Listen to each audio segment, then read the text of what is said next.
యేసుక్రీస్తు ప్రభువారి యొక్క శక్తిగల ఔన్నత్య నామమున వందనాలు ప్రార్థిస్తున్నాను తండ్రి. ఆమేన్.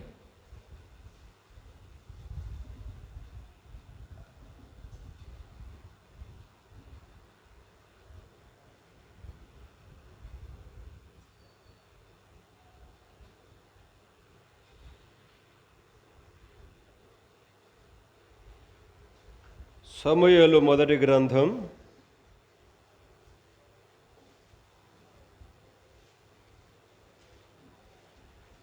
2వ అధ్యాయము 26వ చరణం మరలా మనం చదువుకుందాం అందరం.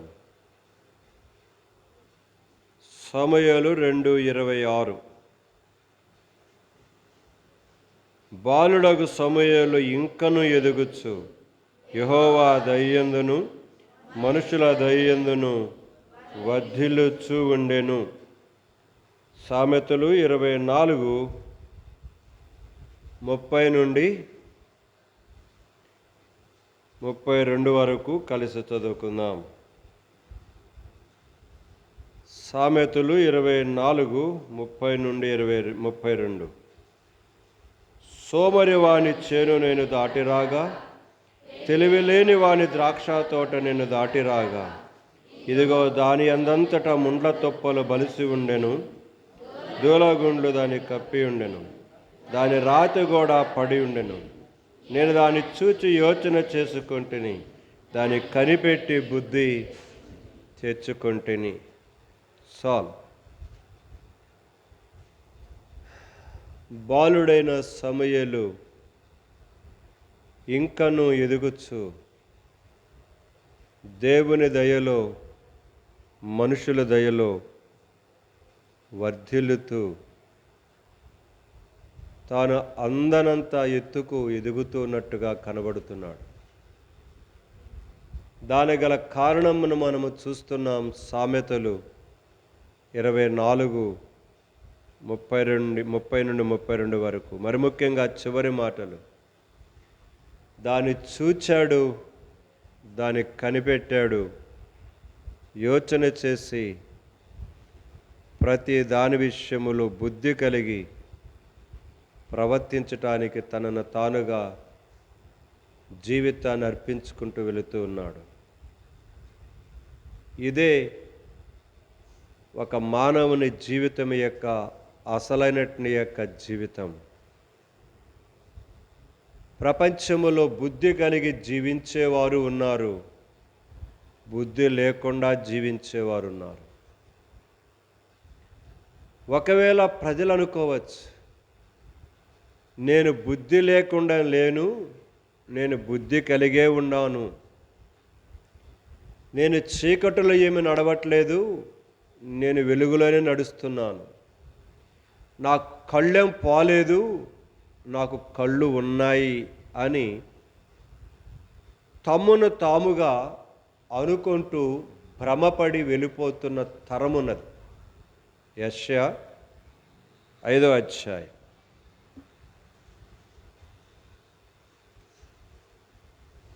యెషయా గ్రంథము 5వ అధ్యాయం. మొదట 21వ వచనం చదువుదాం. 5:21. తమ దృష్టికి తాము జ్ఞానులమనియు తమ ఎన్నికలో తాము బుద్ధిమంతులమనియు తలంచుకొనువానికి శ్రమ. గమనించాల పదాలు. ఈనాడు యవనస్తులు తమ దృష్టికి తాము జ్ఞానులము అనుకుంటున్నారు. తమ దృష్టికి తాకు చాలా విషయాలు తెలుసు అనుకుంటున్నారు. తమ దృష్టికి తాము చాలా నేర్చుకున్నాము అని అనుకుంటున్నారు. రెండో భాగముగా తమ ఎన్నికలో తాము అనుకుంటున్నారు. ఏమని? బుద్ధిమంతులమని తలంచుకొనుచున్నారు. ఈ ఇద్దరికి ఏంటిదంట? శ్రమ. అంటే ఇది ఎంత డేంజరో ఒక్కసారి ఆలోచించండి. తమ దృష్టికి తాము జ్ఞానులమనుకొని తమ ఎన్నికలో తామే బుద్ధిమంతులమని అనుకుంటూ పోతున్నప్పుడు వారికి శ్రమ అన్నాడు. అవును, వారి అంత్యం యొక్క స్థితి ఏంటిదంటే నిత్య నరకం. ఈ ప్రపంచంలో చాలామంది పరిస్థితి ఇదే. రోమీ రాసిన పత్రిక 1వ అధ్యాయం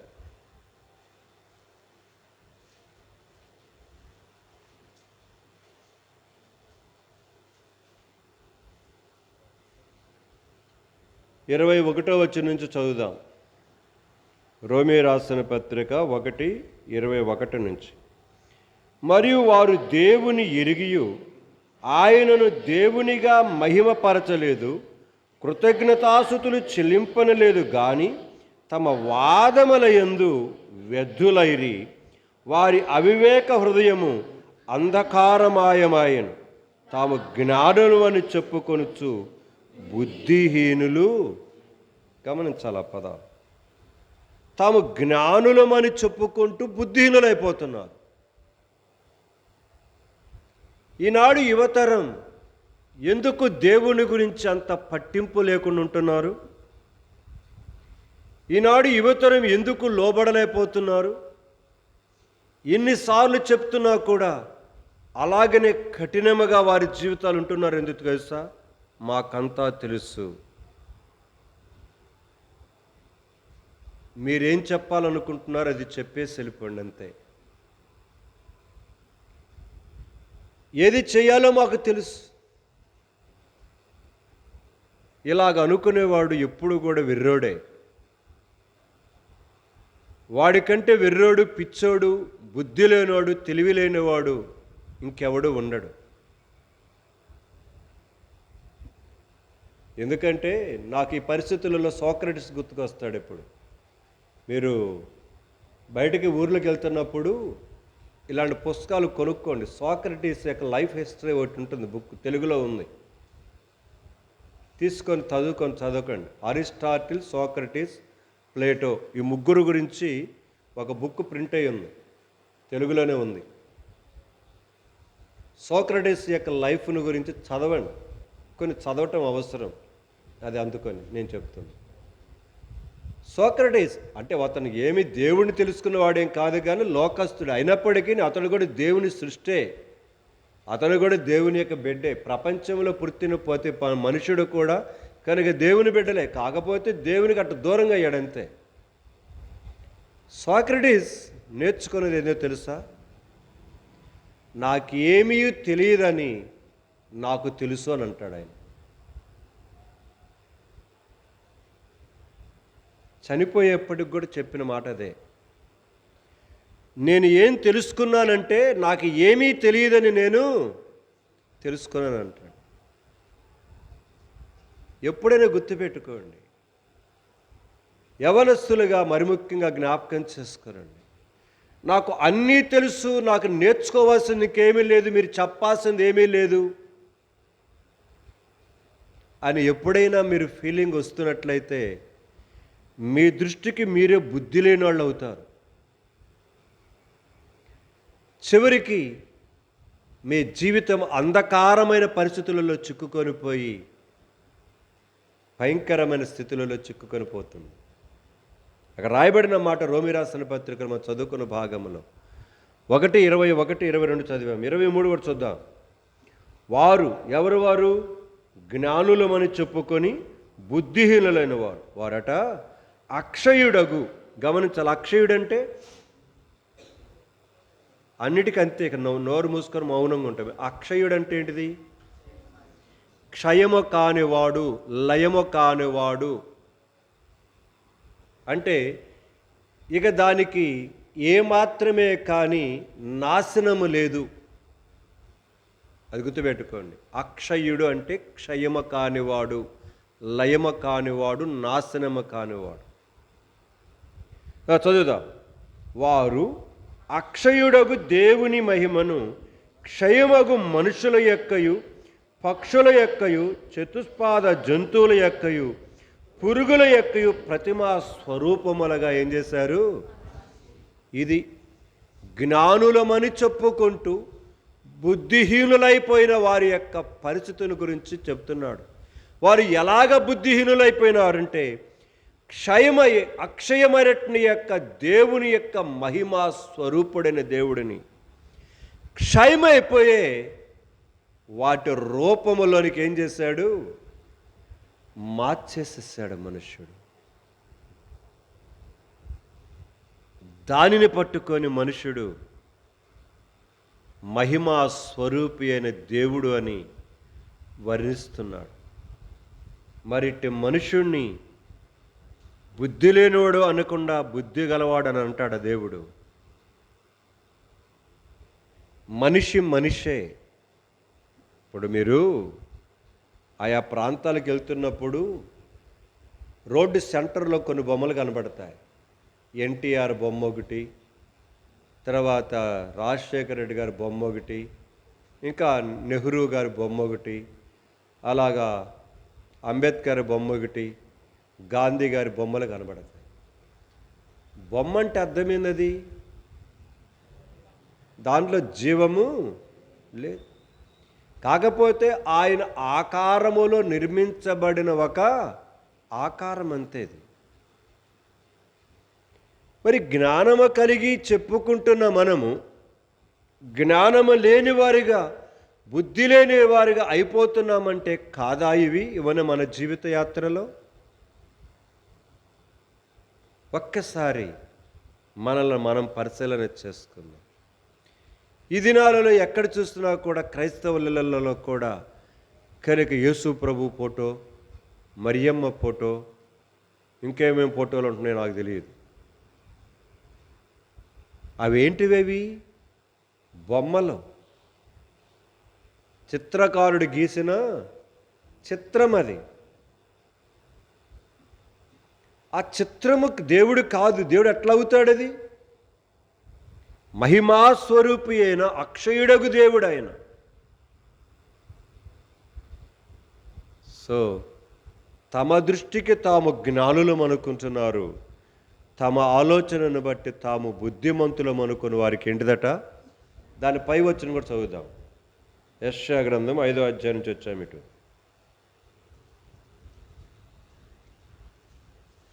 యెషయా గ్రంథము 5వ అధ్యాయము 21 చదివాం కదా, ఇప్పుడు 20 చదువుదాం.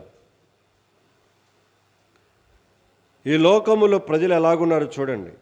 కీడు మేలనియు మేలు కీడనియు చెప్పుకొని చీకటి వెలుగనియు వెలుగు చీకటనియు ఎంచుకొని వారికి శ్రమ, చేదు తీపనియు తీపి చేదునియు ఎంచుకొని వారికి. చూసారా?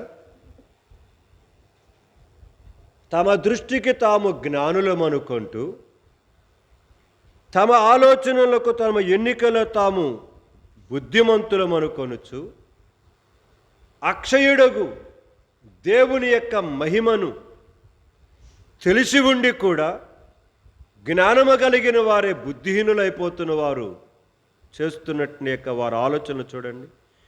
కీడేమన్నా మేలు అనుకుంటారట, మేలునేమన్నా కీడు అనుకుంటారట. తర్వాత ఏమన్నాడు? వెలుగు చీకటని, చీకటి వెలుగని అనుకుంటారు. మూడవది చేదు తీపి అనుకుంటారట, తీపిని. మరి వీరిని ఏమన్నా బుద్ధి లేనాడు అనుకోండి, ఇంకేమంటారు చెప్పండి? బుద్ధి లేనాడు అనుకోండి, బుద్ధి కలిగినాడు అంటాడు దేవుడు. ఈ రాత్రి దేవుని యొక్క మందిరములో కూర్చున్న మనం మన జీవితాలను ఒక్కసారి పరిశీలన చేసుకుందాం. బాలుడైన సమూయేలు ఇంకనూ ఎదుగొచ్చు, దేవుని సన్నిధిలో ఉండి అభివృద్ధి చెందుతూ మనుషుల దయలో, దేవుని దయలో వర్ధిల్లుతున్నాడు. కారణం అతడు ప్రతి దాని విషయంలో ఏది సరి అయినదా, ఏది సరైనది కాదా అని పరిశీలన చేసుకుంటూ బుద్ధి కలిగి తన ప్రవర్తనను ఎప్పటికప్పుడు జాగ్రత్త పరుచుకుంటున్నాడు. ఇది బుద్ధి కలిగిన ప్రతి యవ్వనస్తుడు చనిపోయేంత వరకు చేసే ప్రతి మనుషుడు చేసే చక్కని పని. ఎప్పటికప్పుడు దావీదు ఒక మాట అంటాడు, రండి కీర్తన 100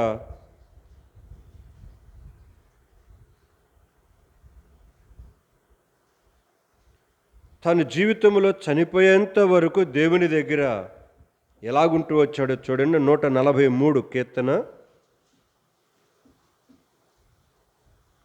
మొదటిదిగా 6వ వచనం మొదట్లో చదువుదాం. నీ తట్టు నా చేతులు, గమనించాలి ఆ పదాలు. మనము జీవితంలో ఎప్పుడు మర్చిపోవద్దు, మన చేతులను ఎత్తవలసినది, చాపవలసినది లోకములో ఉన్న మనుషుల వైపు కాదు. దావీదు తన చనిపోయేంత వరకు తన చిన్నాటి నుంచి ఎరిగిన సత్యం, తన చేతులను ఎప్పుడు కూడా దేవుని తట్టు తిప్పటం నేర్చుకున్నాడు. దేవుని తట్టు తిప్పడం అంటే అర్థమైంది, చేతులు చాచటం అంటే అసలు అర్థమేం చెప్పండి.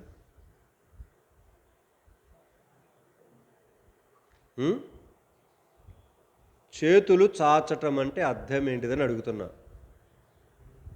ఎందుకు చేతులు చాపుతారు? నువ్వు ఏదో ఒక అవసరతలో ఉన్నావు, వెళ్ళి అమ్మనో నాన్నో టీచర్నో లెక్చరర్నో ప్రొఫెసర్నో నీకంటే పై వాళ్ళనో చేతులు చాచి అడుగుతావు. సో ఏదో అవసరతలో ఉన్నావు. దావీదు తన జీవితంలో, ఒంటరి జీవితంలో కానీ కుటుంబస్థ జీవితంలో కానీ, తాను రాజుగా చేయబడిన తర్వాత కానీ, యుద్ధానికి వెళ్ళేటప్పుడు కానీ తన చేతులను మనుషుల వైపు ఎప్పుడు తిప్పలేదు. తన చేతులను దేవుని తట్టు ఎప్పుడు తిప్పుకుంటూ ఉండేవాడు. ఎందుకు? దేవుడు ఎప్పుడు కూడా ఎవరికి కీడు చేయడు. దేవుడు ఎప్పుడు కూడా ఎవరికి అన్యాయము చేయడు. దేవుడు ఎప్పుడు ఎవరికి కూడా మేలే చేస్తాడే కానీ హాని ఎప్పుడు చేయడు. చూడండి, అక్కడే ఉంది ఒక మాట, అక్కడే 145 అధ్యాయం కీర్తన 145 9వ వచనం చదువుకుందాం. 9వ వచనం, యెహోవా అందరికీ చాలు. కొందరికి ఉపకారి కాదు దేవుడు, అందరికీ ఉపకారం ఆయన.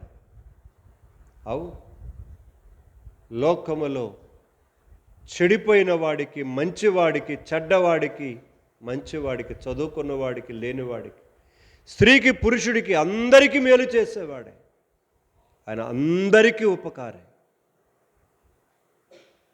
ఆయన అందరికీ ఉపకారం చేయకపోతే ఈరోజు భూమి మీద ఏ మనుషుడు ఉండేవాడు కాదు. దాని ఉదాహరణ ఒకటే ఉదాహరణ. మంచివారి మీద, చెడ్డవారి మీద, నీతిమంతుల మీద, అనీతిమంతుల మీద దేవుడు తన సూర్యుని యొక్క వెలుగును ఏం చేస్తున్నాడు? ప్రసరింప చేస్తున్నాడు. వర్షాన్ని అందరికీ ఇస్తున్నాడు, గాలిని అందరికి ఇస్తున్నాడు, మంచి నీళ్లను అందరికి ఇస్తున్నాడు, తిండిని అందరికీ. ఈ జీవిత యాత్రలో భూమి మీద బ్రతుకుట కొరకైన కావలసిన ప్రతి దానిని ప్రతి మనుషునికి అందుబాటులో ఈ భూమి మీద దేవుడు ఉంచాడు. అక్కడే ఉంది 145 అధ్యాయంలోనే ఒక మాట. రెండు చదువుదాం. వచనము 15-16 చదువుకుందామా? 15-16 చదువుకుందాం.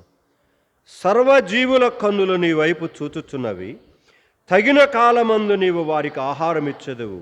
నీవు నీ గుప్పిలి విప్పి ప్రతి జీవి కోరికను తృప్తిపరచుచు. గమనించాల పదాలు. సర్వజీవుల కన్నులు, పైన ఆకాశములు ఎగిరే పక్షులే కానివ్వండి,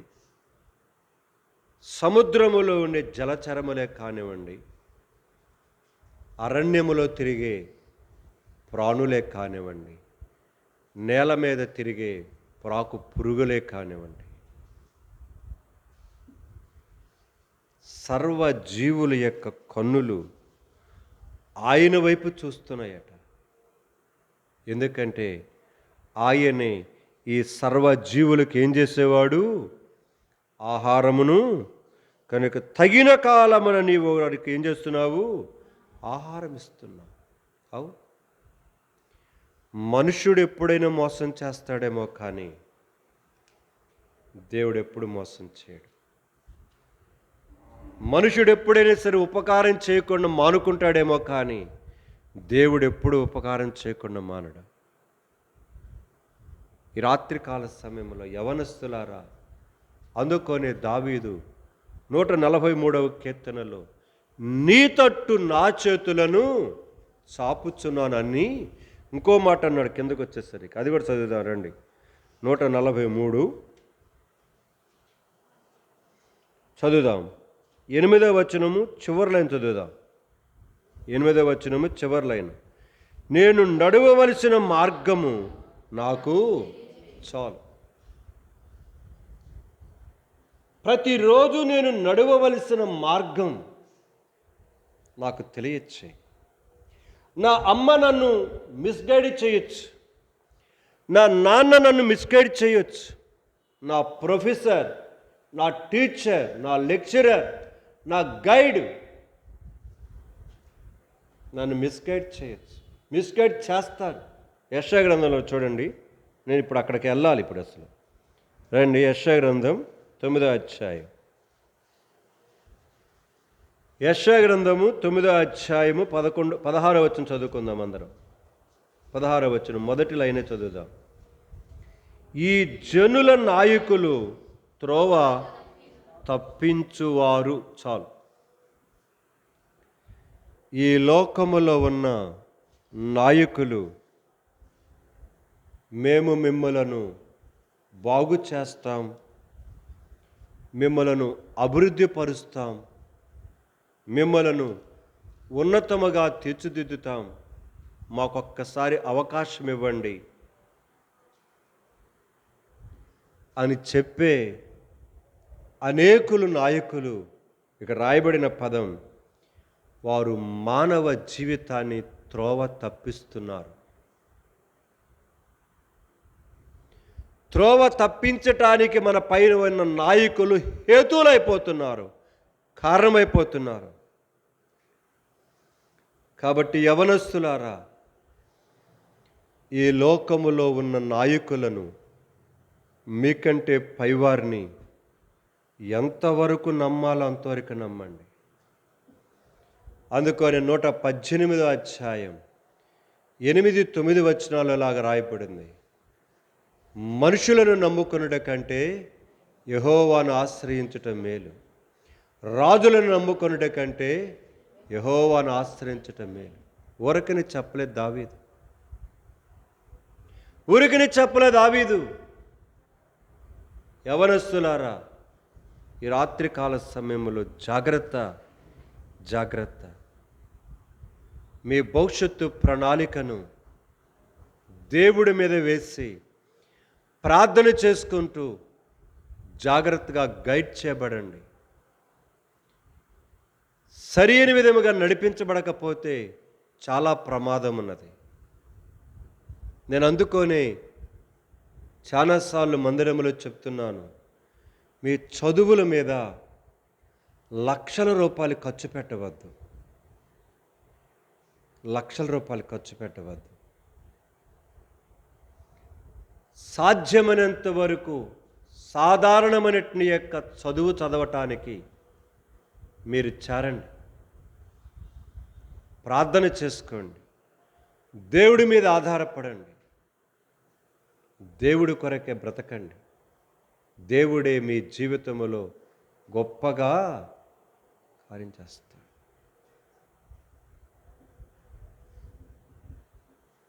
మన దగ్గరికి వచ్చిన సుధాకర్ తెలుసుగా, నాతో పాటు వచ్చాడు. ఇక్కడ యవనస్తుల కూడికి కూడా పిలిపించాను.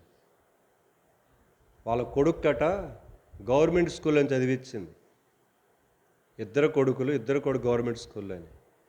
10వ తరగతిలో 579 వచ్చినాయంట. మీరు ప్రైవేట్ స్కూల్లో చదువుకున్నా కూడా రాలేదు కదా మీకు, డబ్బులు కొట్టించుకొని వాడి చేత కదా, డబ్బులు వాడికి ఇచ్చుకొని ఏం చేస్తున్నారు మీరు? కాకపోతే కొంచెం ఏంటంటే ఇంగ్లీష్ ఒకటి వస్తుంది అంతే మీకు అక్కడ. ఎప్పుడు గుర్తుపెట్టుకోండి, అంటే పెద్దవాళ్ళు కూడా అట్లానే ఉండైపోయినారండి. మీ తప్పు కాదు, అది మీ తప్పు కాదు, పెద్దవాళ్ళది కూడా తప్పు అది. కానీ 576, 579 మార్కులు వచ్చినాయి. గవర్నమెంట్ స్కూల్ అని చదివించింది. దేవుని యందు భయభక్తులు కలిగి మొట్టమొదటగా దేవుని భయం కలిగి నేర్చుకోవటం ప్రయత్నించేయండి. తగినంతగా జాగ్రత్తగా, ఎంత తక్కువ బడ్జెట్లో చదువుకోగలిగితే అంత చదువు. ఎందుకంటే భవిష్యత్తు మీరు అనుకున్నంత లేదు, అందుకని చెప్తున్నాను. అది కూడా ఒక కారణం, మీకు పదే పదే చెప్తున్నాను. మీరు అనుకున్నంత భవిష్యత్తు లేదు, అది నేను చెప్తున్నాను. దీనికి 100% నేను గ్యారంటీగా రాసివ్వగలను. ప్రభు యొక్క రాకడ మన కాలములో స్పష్టంగా మనము చూడబోతున్నాం. ఇక్కడికి కూర్చున్న వాళ్ళలో ఎవరు విడిచిపెట్టబడతారో నాకు తెలియదు. ఆ రోజు నువ్వే రొమ్ము కొట్టుకుంటూ ఏడుస్తావేమో, గుండెలు బాదుకుంటూ. గుర్తుపెట్టుకో. అయ్యో, ఎన్నోసార్లు యవనస్తుల కూడికి వెళ్ళాను, ఎన్నోసార్లు బ్రదర్ వాక్యం చెబుతూ వచ్చాడు, ఎన్నోసార్లు హెచ్చరిస్తూ వచ్చాడు,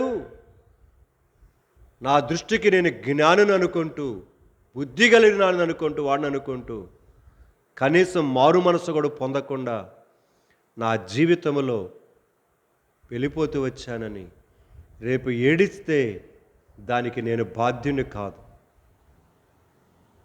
రేపు లబోదీపమని ఏడిస్తే దానికి నేను బాధ్యుని కాదు. అయితే ప్రత్యక్షంగా చూడబోతుంది ఈనాడు సమాజం, లోకం, సంఘం చూడబోతుంది.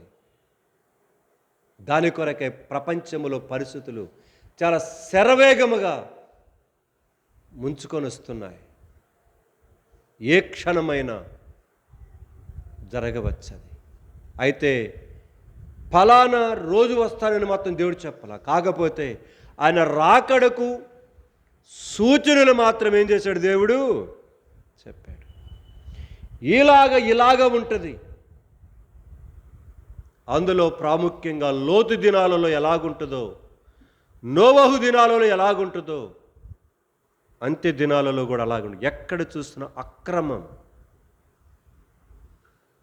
పాపం, యవనస్తుల మధ్యలో, పెళ్లి చేసుకుని వారి మధ్యలో, పెద్దవాళ్ళ మధ్యలో అక్రమం టాప్ పొజిషన్లో ఉంది.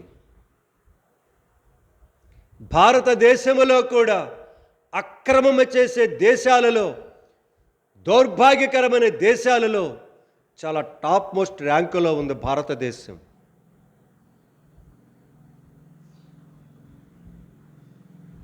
అలాంటి యొక్క దేశములో, వాతావరణములో మనం కూడా బ్రతుకుతున్నాం. మనకింకా దేవుని వాక్యం అందుబాటులో ఉండి చెప్పబడుతూ ఉన్నది. ప్రపంచంలో అనేకులు, మన కుటుంబాలలోనే, మన ఇంటి ప్రక్కన ఉన్న యవనస్తులు ఎంతోమంది దుర్వినియోగం చేసుకుంటూ వెళ్ళిపోతున్నారు. లెక్క లేకుండా తమ దృష్టికి తాము జ్ఞానులు అనుకుంటూ, తమ ఎన్నికలో తామే బుద్ధిమంతులు అనుకుంటూ వెళ్ళిపోతూ శ్రమలకుండా పోవటానికి ప్రజలు రెడీగా ఉన్నారు. జాగ్రత్త, మన పైన ఉన్న నాయకులు మనల్ని త్రోవ తప్పించేవారు ఉన్నారు. కాబట్టి దావీదుకు వలె, అయ్యా నీ సన్నిధిలో నేను నడుచుకొనవలసిన మార్గాన్ని నాకేం చేయి, బోధించు. నీ తట్టు నా చేతులు ఎత్తుతున్నా. ఒకటి ప్రార్థన చేసుకోండి చదువుకునే ముందు. 10th క్లాస్ అయిపోయిన తర్వాత ప్రార్థన చేసుకోండి, నేను ఎటు వెళ్ళాలి.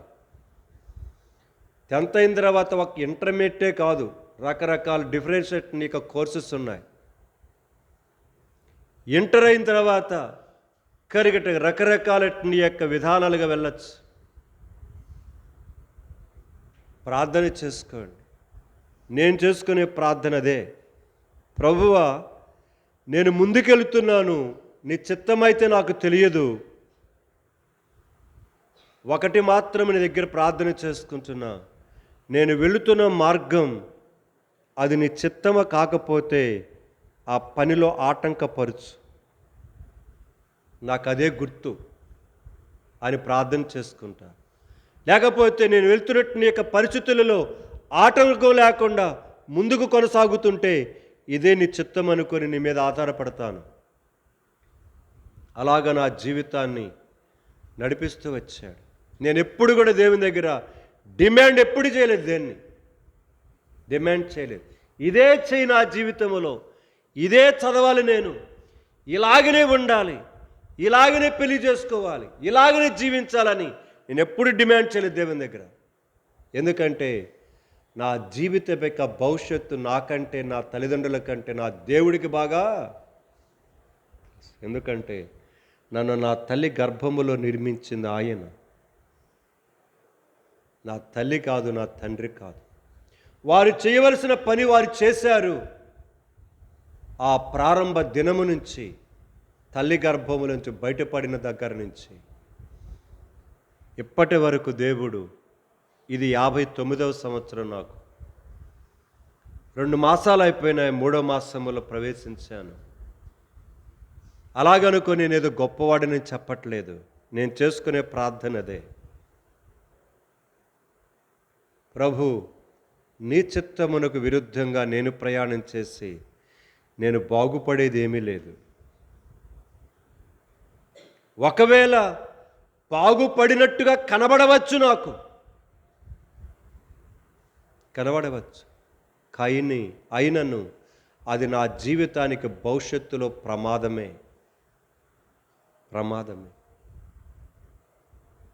అవును.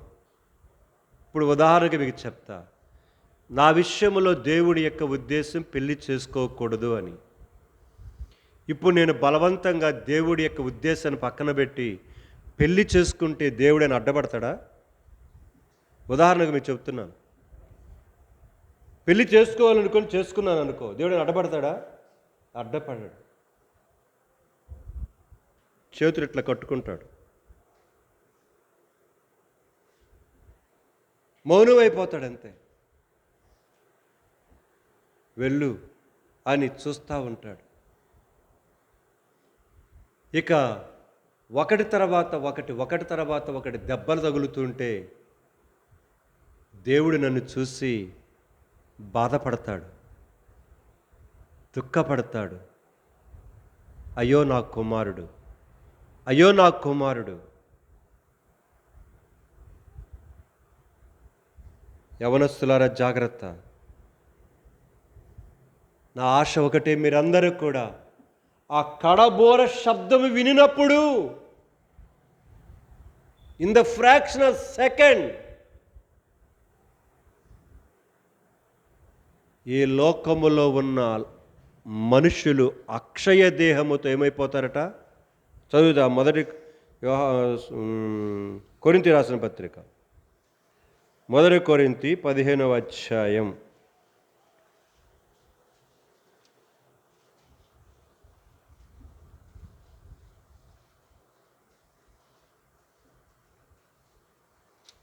మొదటి కొరింథీ 15వ అధ్యాయము చదువుదాం. 51 నుంచి చదువుదామా? 51 నుంచి చదువుదాం. ఇదిగో మీకు ఒక మర్మము తెలుపుచున్నాను, మనమందరము నిద్రించము గాని నిమిషములో ఒక్క రెప్పపాటున కడబోర మ్రోగగానే మనమందరం మార్పు పొందుదము. బోర మ్రోగును, అప్పుడు మృతులు అక్షయులుగా లేపబడుదురు. మనము మార్పు, మృతులేమనో అక్షయమైన దేహముతో లెగుస్తారు సమాధుల నుంచి. యేసుక్రీస్తు ప్రభు వచ్చినప్పుడు మనమేమైనా ఈ మట్టి దేహాన్ని ఇక్కడే వదిలిపెట్టి మహిమ దేహముతో మనం ఏమవుతాము? క్షణములో మార్పు చెంది వెళ్ళిపోతాం. ఇది క్షణములో జరుగుతుంది, ఒక రెప్పపాటు అన్నాడు. ఆ రోజు ఇక్కడ కొద్దిమంది విడిచిపెట్టబడకూడదని నా ఆశ. నీ ఫ్యూచర్ గురించి నువ్వు ఆలోచించుకుంటున్న ఆలోచన కంటే ఆ రోజు నేను ఎత్తబడతానా విడిచిపెట్టబడతానా అనేది ప్రతి దినం నీ అంతరంగములో ధ్యాసతోటి అభ్యాసం చేసుకుంటూ ధ్యానం చేసుకో. ఈ రాత్రి దేవుడు వస్తే, ఈ తెల్లవారి వస్తే, ఈ మధ్యాహ్నం వస్తే, ఈ సాయంకాలం వస్తే నేను రెడీనా? ఎవరు రెడీనా? నేను నీ చదువులో పడిపోయి, నీ కోరికలలో పడిపోయి, నీ అలంకరణలో పడిపోయి, నీ ప్యాషన్లో పడిపోయి, నీ తిండిలో పడిపోయి, నీ బట్టల మోజులో పడిపోయి. చూడండి, వీబీఎస్కి వెళ్ళిన వాళ్ళు ఎంతమంది వచ్చారు? రాలా, చాలామంది రాలా. ఎందుకంటే వాళ్ళకి ఏం అవసరం?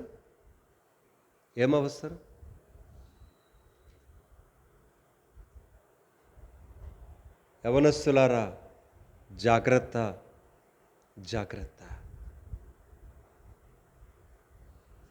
లేకపోతే విడిచిపెట్టబడి పత్రమైపోవటానికి ఆస్కారం ఉన్నది. సో పరిశుద్ధమైన గ్రంథములో భక్తుడైన సమూయేలు తాను యోచించి కనిపెట్టి ఆలోచిస్తూ బుద్ధి తెచ్చుకుంటూ ప్రతి విషయములు వెళ్తున్నాడు. ఈరోజు ఒక మాట నేను కేంద్రీకరించాలనుకున్నాను, ఆ దగ్గరకు వచ్చరికి ఇదంతా చెప్తూ వచ్చినాను. అసలు అక్కడికి వెళ్దాం. యెషయా గ్రంథము ఇందాక 9వ అధ్యాయం చదువుకున్నాం కదా, అక్కడ ఒక మాట ఉంటుంది. రండి, యెషయా గ్రంథం 9వ అధ్యాయం అందరం చదువుకుందాం. 13వ వచనం చదువుకుందాం అందరం. 13. అయినను జనులు తమ్ము కొట్టిన వాని తట్టు తిరుగుటలేదు. చాలు, ఆ పదం, ఆ ఒక్కలైనే. జనులు ఎలా తయారైపోయినారంటే, ఆ జనులనట దేవుడు కొడుతున్నాడట. ఎందుకు? ఆయన తట్టు తిరగటానికి. ఆయన తట్టు త్రిప్పుకోవటానికి దేవుడు ఆయా సందర్భాలలో ఆయా రకాలుగా కొడుతున్నాడట. కొడుతున్నా కూడా యవనస్తులు ఏం చేయట్లేదట? దేవుని తట్టు తిరగటలేదు. దేవుని వైపు తిరగాలన్న ఆసక్తి రావట్లే వాళ్ళకి.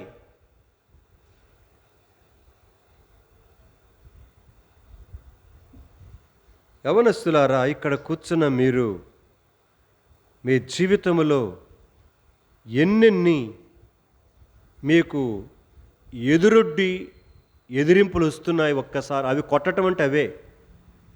మీ చదువులో, మీ ఆరోగ్య విషయంలో, మీ యొక్క జీవితాన్ని గురించిన ఆలోచన విషయంలో ఎన్నో ఎదిరింపులు వస్తున్నాయి, ఆటంకాలు వస్తున్నాయి, అభ్యంతరాలు వస్తున్నాయి. అవి ఎందుకో తెలుసా?